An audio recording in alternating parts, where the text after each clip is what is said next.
নমস্কার বন্ধুরা, আমি আবার চলে এসেছি রান্নাটা কমপ্লিট করতে। তোমরা তখন দেখেইছো আমি কাটাকাটি করছিলাম। চাল কুমড়ো বলেছিলাম যে ভাজবো ডিগে ডিগে করে। চাল কুমড়োটাকে প্রথমে একটু হালকা সেদ্ধ করে দিয়েছি। এখন এটি নুন হলুদ মাখিয়ে নিয়েছি, এখন ভেজে নেব, লাল লাল করে ভেজে নিতে হবে।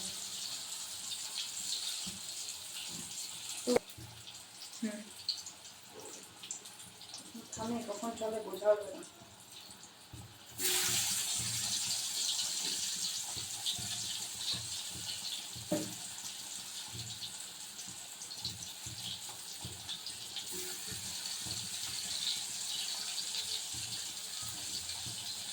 তোমরা চাল কুমড়ো ভাজা এরকম করে খেয়েছো কিনা আমাকে অবশ্যই কমেন্ট করে জানিও বন্ধুরা। না খেলে খেয়ে দেখবে, ভালো লাগবে। আর এখানে ঢেঁড়স ভেজে নিয়েছি, শুকনো লঙ্কা ভিজে রেখেছি, আলু সেদ্ধ দিয়েছি, মেখে নেব। আর এখানে ডাল,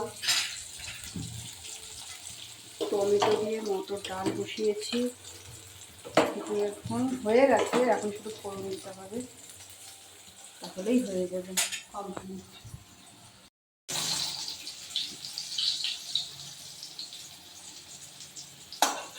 দেখো বন্ধুরা, আমার ভাজাটি হয়ে গেছে, এখন নামিয়ে দেব।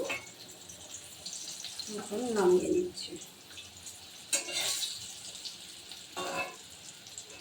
দেখো একদম ভালোভাবে সেদ্ধ হয়ে গেছে।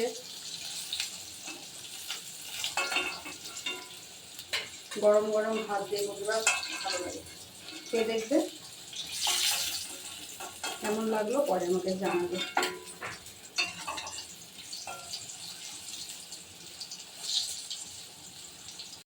তো চাল কুমড়ো ভাজাটা হয়ে গেছে, এখন ডালটা ফোড়ন দিলেই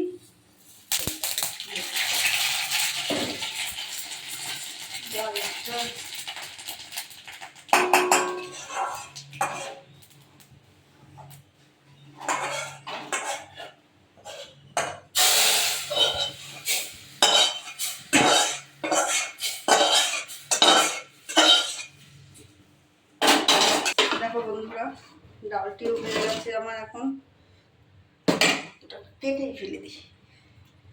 দেখো টমেটো দিয়ে ডাল হয়ে গেছে। আমি এখন আলু সেদ্ধটা মেখে নেব বন্ধুরা। এবার আমি আলু সেদ্ধটা মেখে নিচ্ছি। শুকনো লঙ্কা ভেজে পেঁয়াজ দিয়ে খুব ভালো লাগে, কিন্তু আজকে তো নিরামিষ, তাই আজকে শুধু শুকনো লঙ্কা ভেজে লঙ্কা দিয়েই আজকে শুধু খেতে হবে। দেখো ঝাল ঝাল করে আলু সেদ্ধ।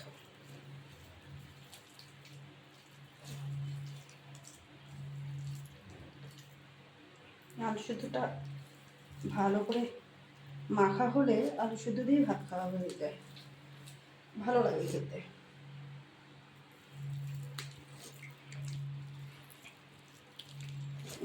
এরকম করে আলু সেদ্ধটা ঝাল ঝাল করে মেখে নিলাম। কাশি উঠে গেছে।